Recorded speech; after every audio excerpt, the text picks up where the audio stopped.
Passamos à fase de arguição. Conceda a palavra ao senador Aloísio Nunes Ferreira pelo prazo de 5 minutos. Senhor presidente, professor Fachin, senhores senadores, eu quero dizer a Vossa Excelência, inicialmente, senhor professor Fachin, que eu me sinto profundamente frustrado. E mais do que a minha frustração, é a frustração dos milhares de internautas que, se valendo do meu Facebook, prepararam perguntas para dirigir a Vossa Excelência. Verônica César Ferreira, Paulo Anéas List, Ricardo Isódrio, o Tarley Lemos Pereira, que mandou perguntas de Toronto. Esse prazo de 5 minutos, imagine o senhor, uma arguição de um candidato a ministro do Supremo Tribunal dos Estados Unidos. Se a comissão competente do Senado americano fixasse em 5 minutos o tempo para arguição, imagine o que pensaria o povo norte-americano disso. Esses 5 minutos revela a pressa, revela a aflição do governo em ver aprovado o seu honrado nome para o cargo a que a presidente Dilma o recomendou. Não é de bom senso. O ministro das Comunicações teve a ousadia de recomendar ao Senado bom senso de aprovar o nome de Vossa Excelência. Ele que devia estar hoje mais preocupado em se preparar para responder aos questionamentos que seguramente virão sobre financiamento ilegal da campanha da presidente Dilma, da qual ele era o tesoureiro. Mas eu creio que não é de bom senso limitarmos esse tempo, o senhor, meu caro prezado professor Fachin. Eu li no site Fachin Sim, contratado pelo senhor, por seus familiares, da empresa Pepper, que é a empresa exatamente encarregada de fazer a propaganda do PT pelas redes sociais. O site que, aliás, foi retirado do ar depois que esse fato foi revelado. Li nesse site, abaixo da sua fotografia, a seguinte frase: aqueles que querem um Brasil mais justo aprovam o nome de Fachin. Eu quero um Brasil mais justo. Agora, como o senhor quer, mas o conceito de justiça, o valor da justiça não é um valor unívoco. O que pode ser justo para o senhor, talvez não seja justo para mim. Isso me leva a uma indagação sobre os limites da atuação do magistrado, à luz de uma afirmação que Vossa Excelência fez lá atrás, em 1986, que o cumprimento de um ordenamento jurídico em vigor pode corresponder à verificação do Estado de Direito, democrático direito, que não se dá somente pela conformidade legal aos procedimentos, mas principalmente pela legitimidade dos instrumentos disponíveis. Tal legitimidade é ferida pelo respeito às reivindicações do próprio povo, pelo exercício do poder que não invada as esferas de autodeterminação individual e pelo respeito ao interesse público e comum, fundamentalmente. Vossa Excelência, pelo visto, não sei se tem essa opinião ainda, justifica a prevalência do legítimo sobre o legal. Quem confere essa legitimidade? Existem valores unívocos ou devemos nos ater, como disse Vossa Excelência, à positividade do direito? E por falar em positividade do direito, professor Fachin, eu penso que o exercício da advocacia, concomitante às funções de procurador do Estado, contraria frontalmente o direito positivo, no caso a Constituição do Paraná e a lei orgânica e a lei complementar 51. Eu sou procurador do Estado, fui procurador do Estado, nativo, hoje estou aposentado. E quando ingressei na Procuradoria do Estado de São Paulo, prestei concurso e, aprovado, fui nomeado. Eu sabia, professor Fachin, que a legislação paulista, a lei orgânica da Procuradoria, me vedava o exercício profissional da advocacia privada. Eu não fui atrás de parecer da OAB, a lei é clara, não comporta duas interpretações. Não é? A defesa da legitimidade que o senhor fez é tão frágil, na minha opinião, que não constitui sequer um erro. De tal maneira, ela afronta o conhecimento jurídico elementar. Como é que pode o edital de concurso prevalecer sobre a letra expressa da Constituição? Não pode, o senhor sabe disso. As decisões do Supremo Tribunal Federal a respeito, a respeito do regime jurídico de funcionários públicos, não é? Que não há direito adquirido a regime jurídico. Se não há direito adquirido face à lei, não há direito adquirido face ao edital de concurso, professor Fachin. O senhor, na minha opinião, deveria reconhecer, olha, houve um erro, mas o senhor insiste em justificar algo que, no meu entender, é absolutamente injustificável. É absolutamente injustificável. Não é? Eu vejo aqui pessoas, ilustres representantes políticos do Paraná, adversários entre eles e, às vezes, até desavindos momentaneamente. Mas o fato é que, ao sustentar que a lei federal, no caso o Estatuto dos Advogados, se sobrepõe à competência estadual do Estado do Paraná, de qualquer Estado da Federação, de estabelecer o regime jurídico dos seus servidores, esta tese contraria o princípio da autonomia dos Estados. Autonomia quer dizer possibilidade de autorregulação, estabelecer as próprias regras, como diria o jurista Michel Temer, não é? É autônomos. Agora, o Estado do Paraná, os constituintes e os legisladores definiram uma proibição que Vossa Excelência afrontou no exercício da profissão de advogado privado, com grande competência e com grande honradez. Não coloco isso em causa. Vossa Excelência quis ter um regime jurídico para chamar de seu. E errou, na minha opinião. E ao sustentar a legalidade disso, Vossa Excelência, no meu entender, afronta o próprio bom senso que foi recomendado pelo presidente da sessão quando iniciou os nossos trabalhos. Eu sinto que a campainha já soa, mas apenas uma pergunta que faço a Vossa Excelência também, além das indagações que fiz, pergunto a Vossa Excelência, a contratação deste site, quem foi que fez e quanto custou? O site que saiu do ar. Pergunto também ao senhor a respeito da concessão de liminar nas ações possessórias. Vossa Excelência já sustentou no passado que cabe ao proprietário ou ao legítimo possuidor provar que a gleba invadida cumpria sua função social numa ação possessória. Eu entendo que essa discussão deve se fazer na ação de desapropriação. Eu pergunto a Vossa Excelência se ainda pensa da forma como o senhor se expressou sobre a questão nesta reunião da SBPC em julho de 86. Muito obrigado. O nosso convidado e sabatinado, doutor Fachin. Senhor senador Aloysio Nunes Pereira, eu quero inicialmente dizer a Vossa Excelência da honra de ser sabatinado por quem tem a trajetória e a história de vida que tem Vossa Excelência no Brasil. A minha geração sabe admirar genuinamente, isso não é retórica, pessoas que se empenharam para que nós tivéssemos momentos como esse que estamos tendo hoje. E, portanto, o momento de hoje é, na verdade, uma homenagem à história de pessoas como Vossa Excelência, e lhe digo isso com a alma franca e sinceridade de coração. E me permito ir diretamente às questões que Vossa Excelência mencionou. E, se Vossa Excelência me permitir, gostaria de começar por aquela que, quiçá, toca mais fundo a minha alma, porque envolve a questão do meu exercício profissional. E não vou aqui recorrer aos dispositivos A, ou B ou C da lei, embora possa fazê-lo, mas quero expor a Vossa Excelência que me inscrevi nesse concurso público, que teve o seu edital publicado no mês de março de 1989, de acordo com a lei complementar vigente à época, que previa o impedimento da advocacia contra a fazenda pública.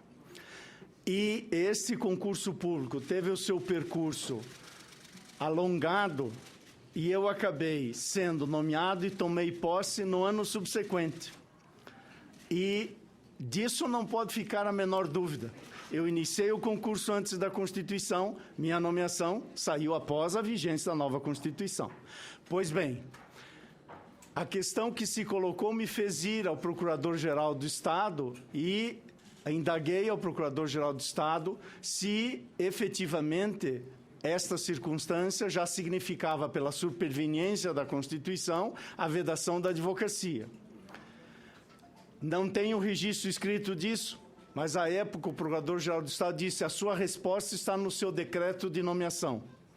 E o decreto da minha nomeação dizia: ficam nomeados as seguintes pessoas, principiando pelo meu nome, o destino me propiciou tirar o primeiro lugar, de acordo com a lei complementar que vigia anteriormente a Constituição.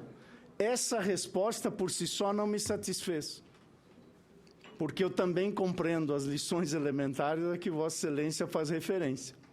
Fui consultar, então, a Constituição Federal sobre o exercício profissional, porque a Constituição do Estado do Paraná trata, ela e as suas respectivas leis orgânicas, do Estatuto dos Funcionários, ou seja, estatuto aqui no sentido amplo, lato da palavra, que é o status, a condição de ser. Mas as restrições e condições do exercício profissional das profissões, de acordo com o artigo 22 da Constituição Federal, é competência de matéria e lei federal. O que fiz eu? Bati as portas da seção que julga prerrogativas do Conselho da Ordem dos Advogados do Brasil. E depois de debate, me permito a Vossa Excelência mostrar, tenho aqui em minhas mãos a minha boa e sempre boa companhia, carteira, a primeira que recebi da Ordem, e quando pedi que se fizesse a anotação, de maneira inclusive manuscrita, o secretário da época escreveu: por decisão da segunda Câmara Especial desta sessão, em reunião realizada em 27 de maio de 1991, determinou a anotação dos impedimentos do artigo 85, inciso 5 do Estatuto da Ordem dos Advogados do Brasil, nos assentamentos do advogado Luiz Edson Fachin, por ter sido nomeado para exercer o cargo de Procurador do Estado. Curitiba, 31 de outubro de 91, assina o secretário. Este artigo 85, inciso 5º, que remete ao 4º, refere-se aos impedimentos de advogar contra a Fazenda Pública. Portanto, tive uma resposta do meu órgão de classe, tive o decreto da minha nomeação. E é possível dizer, mas isso resolvia todas as dúvidas? Posteriormente, em 1990, a emenda constitucional, ainda que não tenha alterado aquele dispositivo, usou aos procuradores atualmente no exercício da função. Aliás, perdão, em 1999, 9 anos depois de eu ter assumido. É possível dizer que a revisão não alterou o dispositivo de 89, mas, de qualquer sorte, se dúvida houvesse, a revisão constitucional da emenda 7 teria espancado toda e qualquer dúvida. Então, nobre senador, me permite dizer a Vossa Excelência que lhe digo com a alma franca de cumprimento daquilo que a minha consciência entendeu que me competia fazer.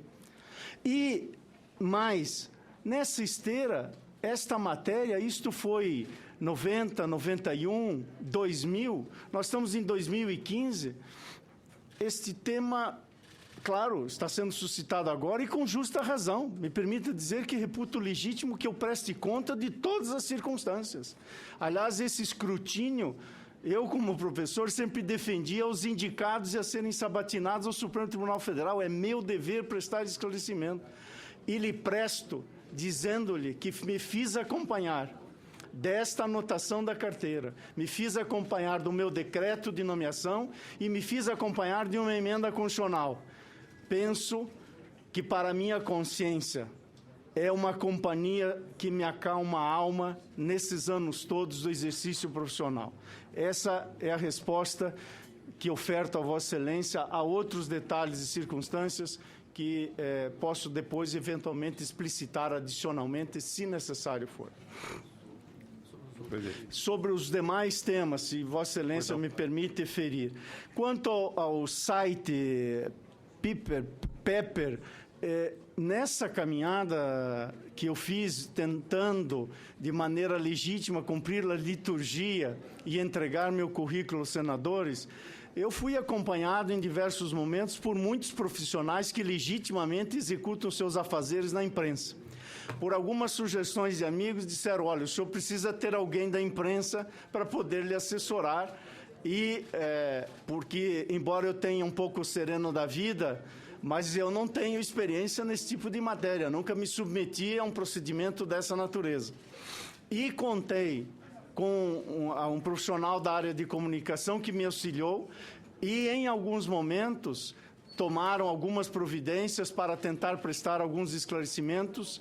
Eu não tive conhecimento da contratação deste site, tomei conhecimento no dia de ontem, quando saiu na imprensa, e lhe confesso que não tenho a informação de quanto isto foi pago, mas não tenho nenhum problema em, assim que obtê-la, obviamente, divulgar a Vossa Excelência. No que diz respeito à discussão de legalidade e legitimidade, gostaria de solicitar a Vossa Excelência uma pequena retornada ao tempo, quando esse debate era relevantíssimo, a rigor ao inverso. Os atos institucionais eram legais do ponto de vista do Estado formal de direito, mas obviamente que legítimos não eram. 86 já não estava em vigor. E 86 já não estava em vigor, por isso que eu disse que retorno ao tempo pelo inverso. Quando se aproxima a Constituinte de 88, o que se imagina é que na espacialidade da política, a legitimidade das expressões poderiam conduzir também à inserção na Constituição de algumas garantias e alguns debates que vinham sendo travados. Mas isso não quer dizer que a legitimidade possa estar acima da legalidade. Aliás, tenho dito e escrito que o limite da atuação é o que eu tenho subscrito como legalidade constitucional. E, por último, na questão atinente à liminar possessória, me permito aqui dizer duas coisas. Em primeiro lugar, ao proprietário é conferida tanto a tutela possessória quanto a tutela petitória. E em sendo postulada a tutela possessória, em havendo posse nova, por evidente que, comprovado o esbulho, deverá o juiz, nos termos da lei, deferir a liminar. Disso eu não tenho a menor dúvida, e se algum momento no embate acadêmico suscitei hipótese diversa, foi, obviamente, problematizando essa questão. Mas eu não tenho dúvida que o papel do juiz é exatamente este. Com a palavra, o senador Aloysio para a réplica. Professor Fachin, em primeiro lugar, quero agradecer a amabilidade com que o senhor saudou as minhas perguntas e a minha participação nessa audiência. Eu não estou questionando aqui exatamente o fato do senhor ter exercido a profissão de advogado ao mesmo tempo que era procurador de Estado. O senhor diz, olha, isso já foi em 1990. Eu estou questionando a sua visão atual do problema, a maneira como o senhor defende a legitimidade desse exercício. Porque a maneira como o senhor defende a legitimidade do exercício da profissão, contra a letra expressa da Constituição paranaense, que estava em vigor no momento da posse, que, aliás, é quando se aferem, quando começa a obrigatoriedade da observância dos impedimentos. Dizia a Constituição, é vedado aos procuradores do Estado, exercer a advocacia fora das funções institucionais. Não há dúvida. Não há interpretação divergente possível. Não é? É vedado. Não pode advogar contra o Estado. Não, só pode advogar a favor do Estado, o procurador do Estado. Agora, quando o senhor sustenta hoje que o Estatuto da OAB prevalece sobre o Estatuto do Funcionário Público de um Estado, aí eu creio que esta Casa da Federação deve ouvir essa afirmação com cautela e com perplexidade da minha parte. Porque o senhor está negando, com isso, a possibilidade de auto-organização dos Estados. Se a lei federal, no caso do Estatuto da OAB, prevalece sobre o Estatuto Profissional, o regime jurídico dos procuradores do Estado de São Paulo, por exemplo, isso quer dizer que a lei orgânica da Procuradoria do Estado de São Paulo é inconstitucional, porque contraria a lei federal. Então, isso quer dizer também que se amanhã o Estatuto da OAB, sendo aprovado pelo Congresso, ele determine que ele permita a advocacia, o exercício de advocacia privada dos procuradores, mesmo contra o Estado, os Estados têm que observar essa disposição eventual, que espero que nunca seja tomada pelo Congresso. Então, aí há uma questão atual, professor Fachin, e o senhor entende muito mais de direito do que eu. Eu não sou o jurista que o senhor é. Eu sou um militante político que estudou direito no passado. Mas isto diz respeito à minha própria condição profissional. Eu, quando prestei concurso, eu sabia, eu não procurei ninguém para saber se podia ou não advogar. Olha que eu bem que gostaria de advogar. Eu tenho fascínio pela profissão de advogado liberal. Mas, premido pelas necessidades da vida material, prestei concurso e me submeti àquelas regras. Não é? Então, eu volto a dizer, não estou apenas me rememorando um fato anterior, um fato de 90. Eu estou questionando a sua visão atual do conflito de leis que, na minha opinião, não existe entre o Estatuto da Ordem dos Advogados e a legislação paranaense. Muito obrigado. Com a palavra o professor Fachin. Senhor senador, me permito apenas acrescentar ao Vossa Excelência referir-se à letra expressa da Constituição. Me permito lembrar que a emenda constitucional número 7 também tem letra expressa da Constituição, nomeadamente no artigo 33, quando se refere aos procuradores atualmente em exercício. Quando é essa emenda constitucional? A emenda constitucional é de 1999 e o senhor tomou posse em 90, doutor Perfeitamente. Fachin. Portanto, 9 anos depois, a Constituição emendada e revisada, se dúvida houvesse, e eu tomei a liberdade de expor a Vossa Excelência que a minha consciência, a minha percepção de, quando menos, de absoluta boa-fé do ponto de vista da compreensão. Eu não contesto a boa-fé, de jeito algum. E a compreensão que fiz e aos órgãos que procurei. A emenda constitucional, alguns anos depois, reitera esse dispositivo. Portanto, eu só leio os dispositivos constitucionais na sua harmonia, não leio com o devido respeito um isoladamente de outro. E quanto à lei federal, quiçá, e não fui extremamente feliz e peço escusas, o que disse e repito é que não há dúvida alguma que é matéria da Constituição Estadual definir o status, ou seja, a condição dos funcionários civis públicos do Estado. Mas entendo que as condições do exercício da profissão, de todas as profissões, inclusive de advogado, é matéria de lei federal. Mesmo contrariando a Constituição Estadual. Nesta matéria, entendo que a lei federal disciplina o exercício da profissão e eu, como advogado, fui em busca deste abrigo para saber se assim era o entendimento do órgão de classe respectivo. Foi como eu procedi e agradeço Vossa Excelência. Com a palavra, o senhor relator, senador Álvaro Dias. Muito obrigado, senhor presidente. O professor Fachin afirmou que nós estamos vivendo um momento ímpar na vida nacional. Absolutamente verdadeiro. Vivemos um momento nervoso na atividade pública, com as instituições públicas brasileiras, os partidos políticos e os políticos de forma geral, sob os escombros da descrença popular. E certamente não fosse esse momento dramático da vida nacional, o indicado pela Presidência da República seria aclamado nesta reunião. Mas na arena desse debate há espaço para a irracionalidade, para a ignorância, para a vaidade, para o ódio, para a esquizofrenia política, distante do bom senso, do discernimento e da ponderação. Mas não aqui. Em outras searas distantes desta instituição. Aqui há vida inteligente para um debate que valoriza o parlamento brasileiro, de ideias, de teses, de conceitos jurídicos, diante de um mestre aclamado por todo o mundo jurídico nacional e com presença internacional de destaque, que certamente honra o nosso país.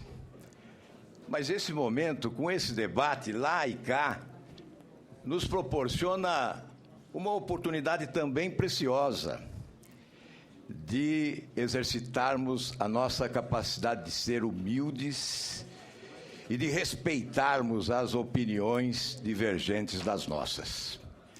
E, aliás, nos proporciona também a oportunidade de conhecermos e identificarmos aqueles que não sabem respeitar o direito à liberdade de pensar e de opinar.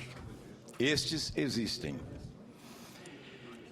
Mas o que importa agora não é um confronto de oposição e governo. Certamente, nestas circunstâncias, teremos governistas distantes do governo e oposicionistas distantes dos seus colegas de oposição.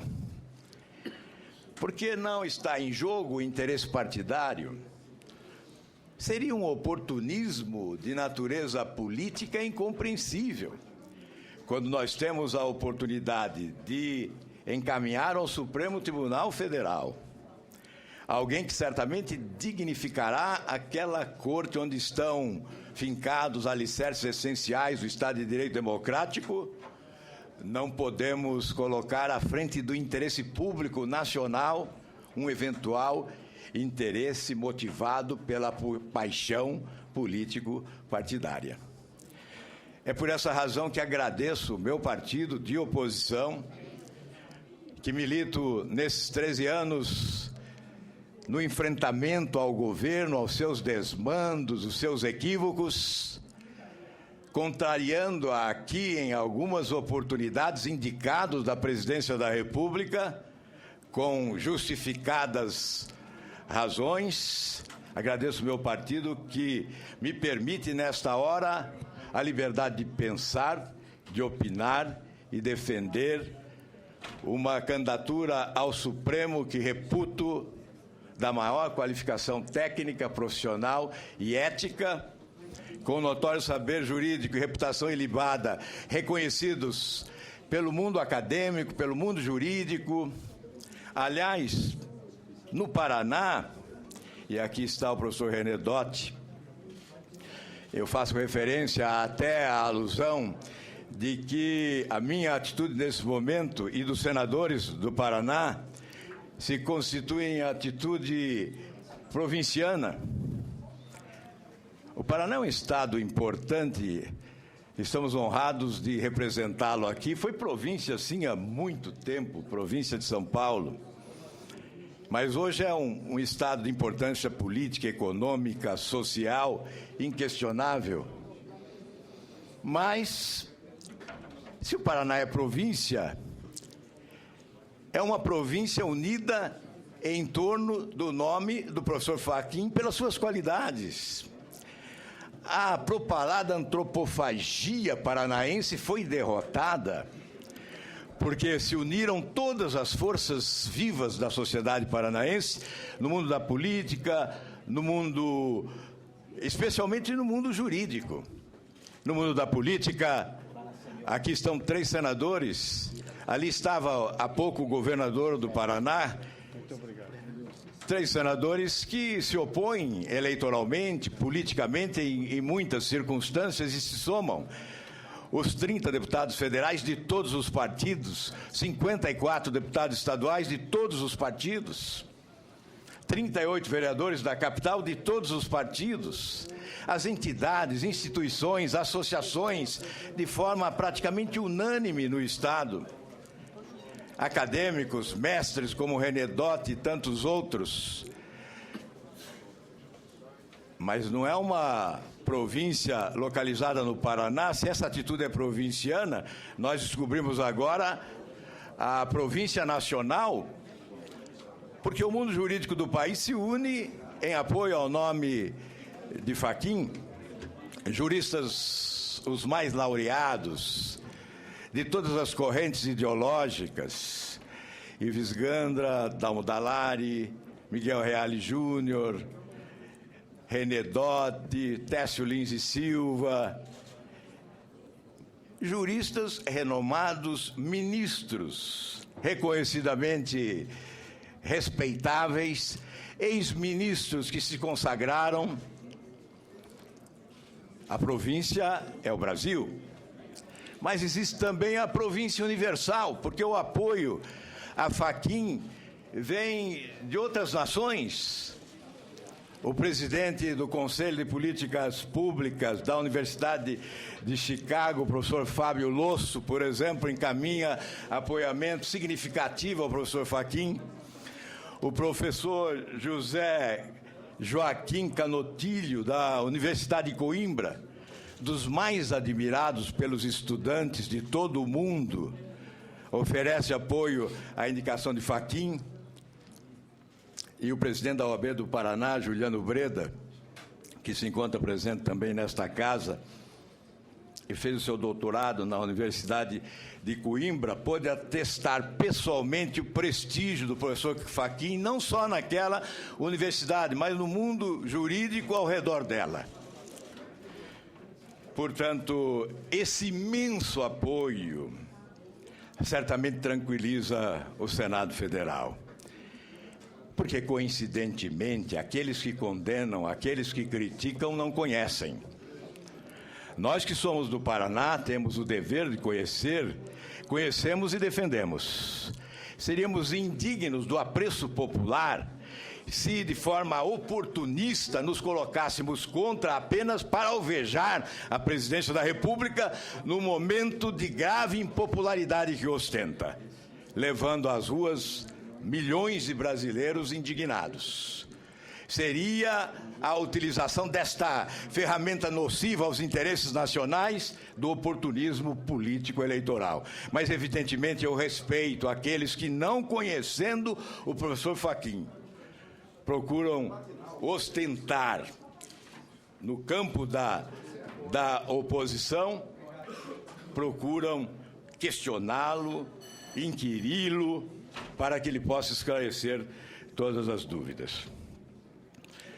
Nós não teríamos, não fosse esse ambiente no país, certamente nós não teríamos essa contestação virulenta e desarrazoada que há fora daqui.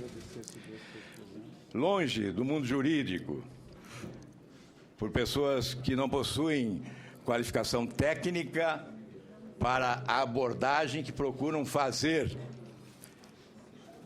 desvirtuando o currículo e fazendo o contorcionismo jurídico para fraudar teses e conceitos que submetem a Fachin como se dele fossem.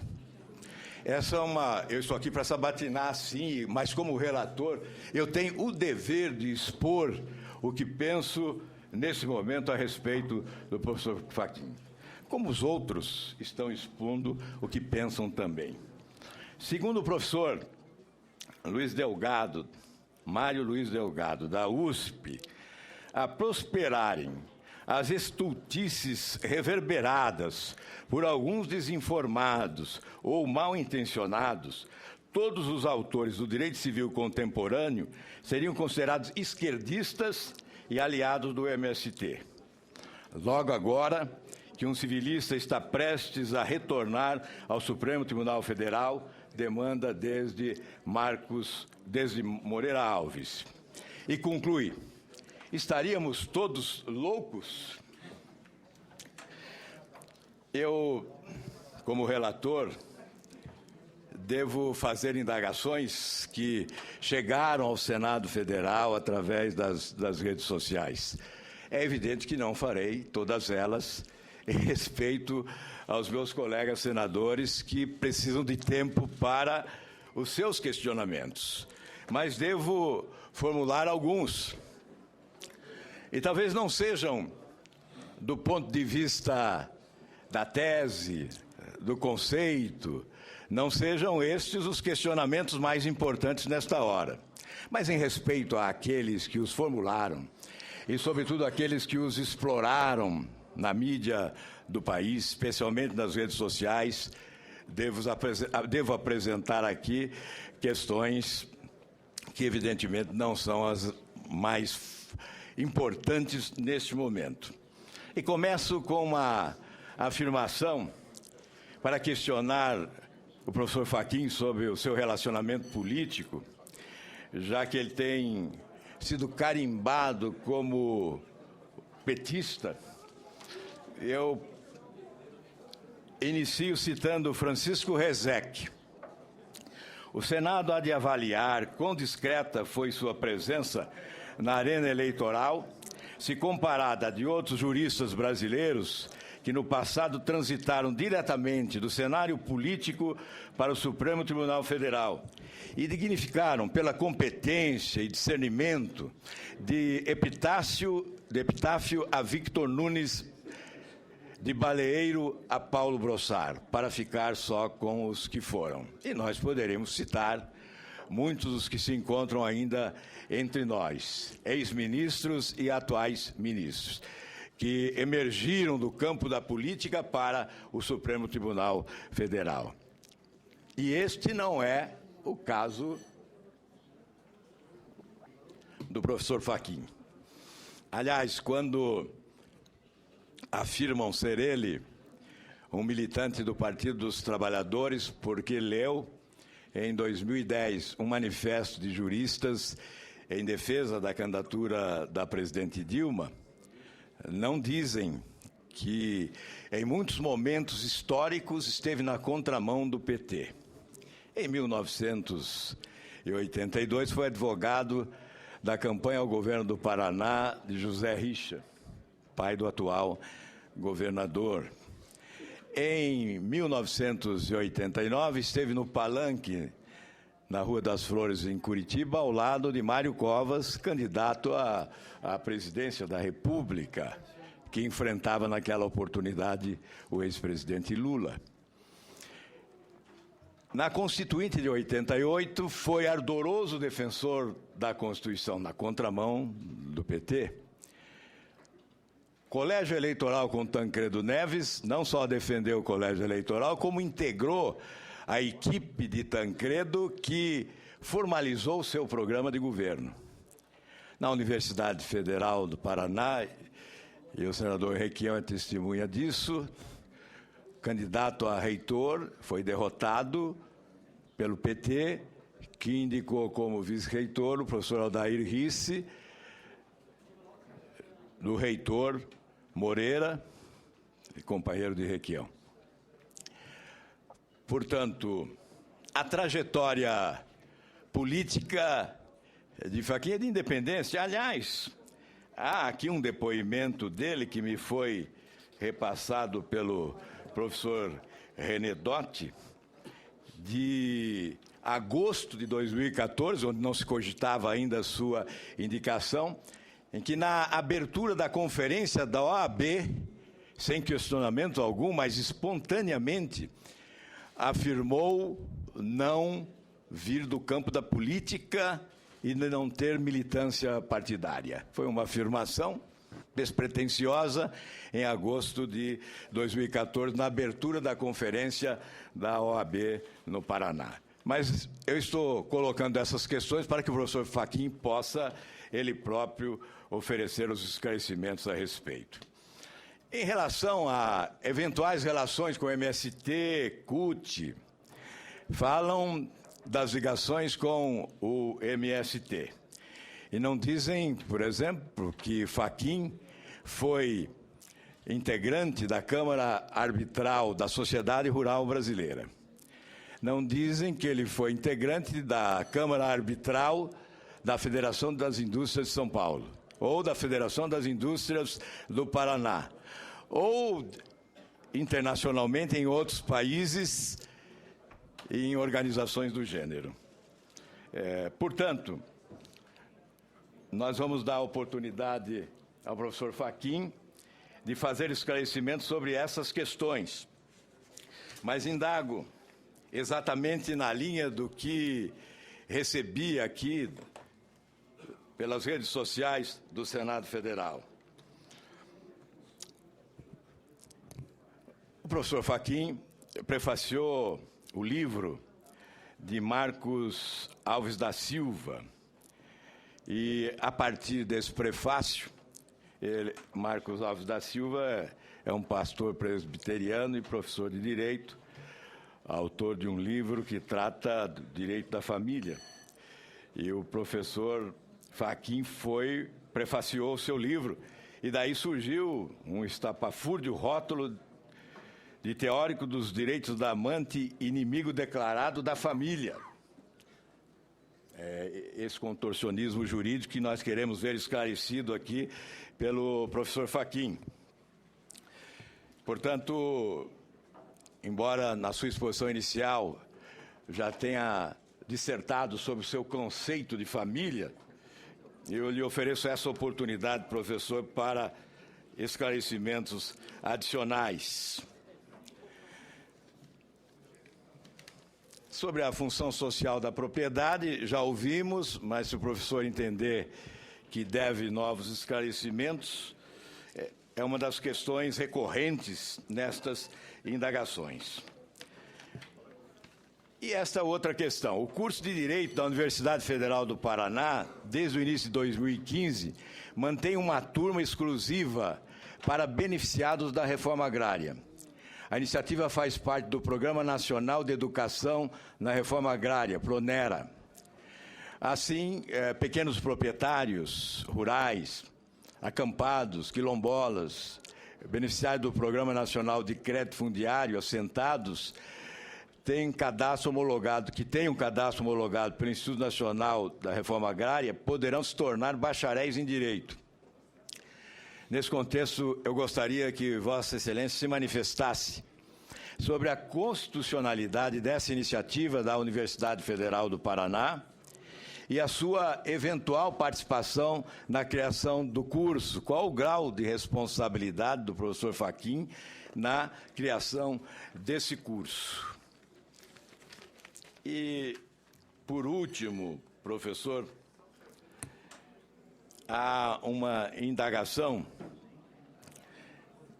que devo formular a Vossa Senhoria, que vem também de manifestações através das redes sociais. Vossa Excelência, como diria o professor René Dotti, não é candidato a imperador para mudar a Constituição do país e mudar o nosso sistema ideológico, como se o Supremo Tribunal Federal fosse refém de ações totalitárias jamais praticadas ou defendidas pelo professor Fachin.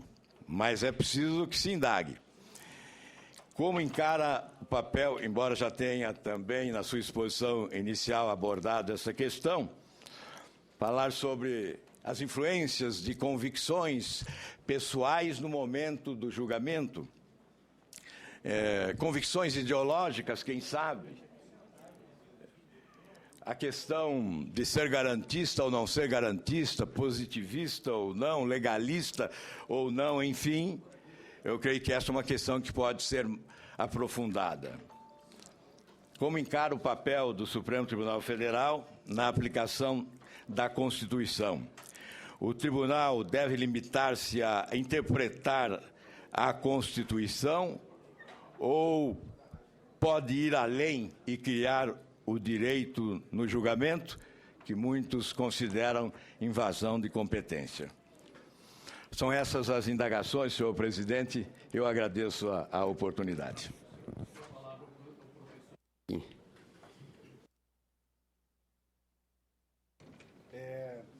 devo apertar aqui.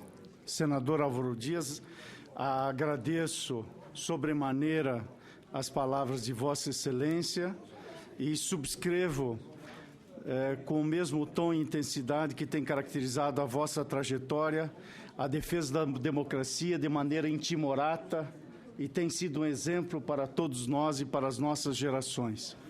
Quero também aproveitar o momento, se Vossa Excelência me permitir, tomado pela emoção do momento, também não pude agradecer ilustres presenças que aqui nos honram.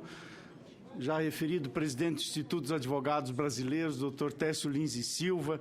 Quero também agradecer a presença do ministro Sérgio Luiz Cuquina, a presença do ministro aposentado Cláudio Santos e, de modo especial, aos paranaenses, na pessoa do nosso reitor da Universidade Federal do Paraná, meu reitor, professor Zac Áquio, da instituição que, com muito orgulho, faço parte. Indo diretamente, senador, às 5 questões vertidas por Vossa Excelência, principio com a questão atinente ao relacionamento político, para explicitar que não fui inscrito em partido político, embora, em 1982, integrei a equipe que elaborou o plano de governo do então candidato e depois governador José Richa. Cheguei mesmo, convidado pelo então chefe da Casa Civil, Euclides Scalco, a assinar uma ficha de filiação ao então PMDB, e por alguma razão mais tarde verifiquei que no registro eleitoral não consta registro algum. Mas, de qualquer sorte, não tenho inscrição político-partidária, nunca fiz proselitismo político-partidário em sala de aula, acho que 30 e poucos anos de magistério, tenho os meus alunos de todas as correntes ideológicas como testemunha, e meus colegas da faculdade também. Agora, em alguns momentos, como professor, como jurista, sou chamado, ora a tomar uma posição, ora, no exercício da minha cidadania, prestar um determinado apoio. Por exemplo, nas eleições do ano passado, um ex-aluno me procurou, foi meu aluno no mestrado, candidato a deputado estadual pelo PPS, foi no meu escritório e disse: professor, o senhor pode dar um depoimento de como o senhor me conheceu, de como foi meu desempenho na pós-graduação? Eu, que sou uma pessoa que tive uma vida difícil e o estudo me resgatou para a vida, e eu tenho feito isso com um mínimo de bondade do coração, porque tenho, obviamente, nos meus alunos, a extensão dos meus olhos e dos meus sentimentos. Eu nasci com o DNA vocacionado para o magistério, sou um professor que advoga. Não sou um outro profissional que dá aulas. O magistério é a minha vida, é o meu sentimento, é aonde me realizo pessoal e profissionalmente. E quando eu vejo um aluno meu, ou ex-aluno, se lançando para o descortinar, ora, a vida profissional, tenho dado dezenas de cartas de apoio para que obtenha um doutorado no Brasil, no exterior, e agora, depois da minha experiência recente, especialmente na Alemanha, que tem boas bolsas de estudos para serem concedidas e assim por diante. E também nisso, como aliás já fiz com o vereador Paulo Salamuni, do PV, que também foi meu aluno no curso de especialização, como fiz com o então deputado federal Gustavo Fruit, hoje prefeito pelo PDT de Curitiba. Portanto, essas manifestações derivam desses relacionamentos e não derivam de opções político-partidárias. É evidente que eu tenho uma percepção da vida, considero-me alinhado com as pessoas que querem o progresso do país. Sou, portanto, progressista nesse sentido, mas preservando o Estado, preservando a autodeterminação dos interesses privados, um espaço importante da liberdade, da espacialidade, da liberdade individual, porque nós não podemos, em hipótese alguma, aniquilar essa liberdade. E, claro, nesta medida tenho manifestado opiniões, mas jamais inscrito ou partícipe de alguma atividade político-partidária. E o que tenho é isso que estou a dizer. E mesmo que tivesse, eventualmente, uma inscrição político-partidária, eu acho que a tradição do Supremo Tribunal Federal é uma tradição de fazer valer o artigo da Constituição que diz e prevê que os poderes legislativo, executivo e judiciário são harmônicos. Por isso, esse tripé do sistema atual da escolha dos ministros das Cortes Superiores, vem uma indicação, a indicação é sabatinada e, obviamente, aprovada ou não pelo Senado Federal, e depois a essa indicação é dada posse perante o Poder Judiciário. Essa espécie de marco de 3 fronteiras que revela a harmonia dos poderes, cada qual na sua espacialidade, é também demonstração da tradição do Supremo de independência. Eu poderia citar os mortos, como Vitor Nunes Leal, em relação ao presidente Juscelino, mas também aos vivos, que até por manifestarem apoio ao nosso nome, me permito citar o ilustre ministro que teve a bondade de fazer uma referência de apoio ao nosso nome, Carlos Aires Brito. Não preciso dizer a Vossa Excelências, eis que ele foi sabatinado aqui nessa casa, inscrito que estava em partido político, revelou-se profundamente independente, como, aliás, o juiz deve ser. Essa travessia não é um selo que marca uma carta, é um selo que marca a carta da biografia até o momento de vestir a toga. A toga tem a sua origem na imparcialidade e na independência. E se o destino eventualmente me honrar com essa circunstância, eu tenho certeza que Vossas Excelências vão se honrar dessa confiança no que eu estou a dizer nesse momento. Quanto à questão específica do movimento social referido por Vossa Excelência, tenho presente que as ações que são realizadas dentro da lei são ações legítimas. Algumas dessas ações, em determinados momentos, não obstante ainda carreguem reivindicações legítimas, desbordam da lei. Mas aí acabou a espacialidade da política e entra, evidentemente, a espacialidade do limite. A lei, portanto, é o limite desse tipo de manifestação. E é nisso que o Estado Democrático de Direito convive. Eu posso, se assim desejar como cidadão, ir à rua protestar, aliás, quiçá até devo, para manifestar a minha vontade. Quiçá até devo, mas se desbordar desse limite, depredando o patrimônio público-privado, posso continuar achando que a minha reivindicação é legítima, como, aliás, escrevi algum tempo atrás, mas não terá mais o respaldo da legalidade. E, portanto, esse limite é o limite da ordem jurídica e é o limite da Constituição. A Universidade Federal do Paraná, que está o nosso reitor, a quem tive a oportunidade de saudar, nos termos da legislação federal, decidiu pelo Conselho Universitário, pelos seus conselhos superiores, dos quais não faço parte, acolher uma proposta do Conselho Setorial e da direção da faculdade, da qual também não faço parte, a criação de uma única turma especial para filhos de assentados. Essa matéria foi discutida no departamento do qual eu faço parte, mas as instâncias deliberativas foram as instâncias do Conselho da Faculdade e da Universidade, instâncias da quais não faço parte. E, embora não seja necessário, mas chamaria a colação e desafiaria se fiz alguma manifestação para que alguém votasse nesse ou aquele favor em relação à abertura desta turma. E, do ponto de vista da constitucionalidade, sabemos todos nós que se há razões que, eventualmente, pelo princípio da justiça material, justifiquem essa turma, nós também sabemos que poderá haver um enfrentamento do ponto de vista da constitucionalidade, eis que também há o princípio do ingresso na universidade pelo mérito. Esse é um debate que a universidade talvez vá enfrentar e, evidentemente, terá que expor os seus argumentos nessa dimensão. Quanto à questão da poligamia ou do direito da amante, enfim, isto que se disse a partir do trabalho acadêmico do Marcos Alves da Silva, que é professor, advogado e, como disse o ilustre senador, é um pastor presbiteriano, e, portanto, também portador da crença que une, quiçá, muitos de nós aqui presentes, da crença na transcendência. Pois bem, a tese, como tive a oportunidade de explicitar, coloca em questão, e foi defendida na Universidade do Estado do Rio de Janeiro, e coloca em questão a distorção que pode levar a alguns princípios da família. Mas defende, como não poderia deixar de ser, a estrutura da família com seus princípios fundamentais. A família é essa que tem seus limites e possibilidades inscritos na Constituição, que diz o artigo 226 da Constituição: a família, base da sociedade, portanto, também base do Estado brasileiro, tem o seu assento nos termos da Constituição, nem mais e nem menos. Quer estejamos de acordo ou não, a Constituição é o nosso limite, e dentro desses limites ela prevê as possibilidades. E, portanto, o relacionamento fiel, a fidelidade a um projeto de vida é da estrutura da família. E essa é a dimensão monogâmica, que é um princípio estruturante da família.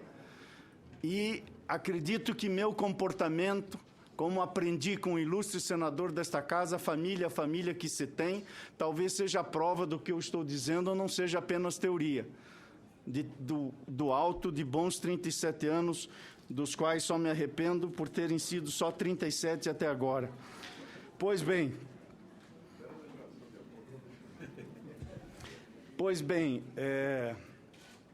os seres humanos também são atravessados por essas... Desculpem.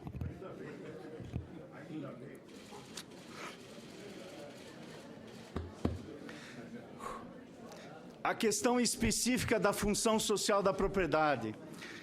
Senador, para não deixar dúvida alguma, no caput do artigo 5, e num dos seus incisos, está previsto que a propriedade é um direito fundamental. É evidente que, sabem os senhores, que há julgados, há controvérsia doutrinária, no plano da academia se debate os limites e as possibilidades do exercício dos poderes de usar, fruir, dispor e de reivindicar. Mas no plano da aplicação da lei, essa controvérsia problematizante só tem um limite. O limite que a Constituição prevê ao lado e sem hierarquia. Porque eu não posso ler o que não está na Constituição. Posso, como acadêmico, problematizar e, como dizem alguns, fazer uma eventual ponderação principiológica. O juiz não tem esse poder. Nesse caput do inciso 5, lá está dito igualdade, liberdade e a propriedade. Esse é o modelo que o nosso contrato social adotou em 1988. Todos os que participaram desse embate, alguns apresentaram opiniões diversas. Mas esse foi um embate vitorioso. Este é o país que nós escolhemos e é o país com o qual devemos viver. E aí, se me permito, pego já a carona com a quinta questão para dizer que o Supremo Tribunal Federal tem, nesse texto, o seu limite.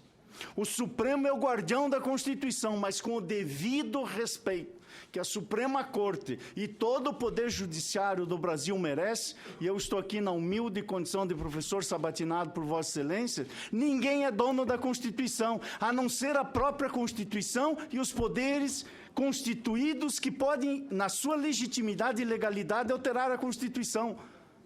Nós não podemos ter em cada juiz, sobre cada comarca desse país, uma Constituição diferente. Em Catolé do Rocha, cidade do ilustre ministro Herman Benjamin, ou na minha Rondinha, ou na gloriosa Toledo, a Constituição é a mesma. E é nesse sentido, senador, que vejo o Supremo tendo esta percepção dos seus limites e aí sim como garantia dos direitos individuais. É preciso ter uma porta onde o cidadão possa bater e saber que será atendido, porque isso que está no nosso contrato social foi violado. Esta é a porta do juiz. Esta é a porta que, aliás, vejo acontecer quando o juiz efetivamente aplica a Constituição sem medo, porque eu, como professor e advogado, tenho medo de quem tem medo de decidir de acordo com a lei. É preciso ter esse ousio na decisão, como tive, em alguns momentos, um debate acadêmico para expor ideias controvertidas e divergentes, mas não tenho dúvida que o limite da toga é um limite imperativo. E nesta dimensão, tenho dito, e aqui reitero, que a consciência do juiz, que é uma expressão muito utilizada, e peço vênia a todos os magistrados desse país, a consciência do juiz é a ordem jurídica. Porque o destinatário da decisão precisa ter um mínimo de previsibilidade e confiança na ordem jurídica. É preciso estabilizar a jurisprudência. É preciso que, neste país, as pessoas, quando olham para o Poder Judiciário, sintam orgulho dos juízes que têm. E nós temos razões para sentir orgulho. Como nós temos razões para sentir orgulho do Poder Legislativo, até porque precisamos preservar as instituições. Se professores erram, a universidade e a instituição é maior que os seus professores. Muito obrigado.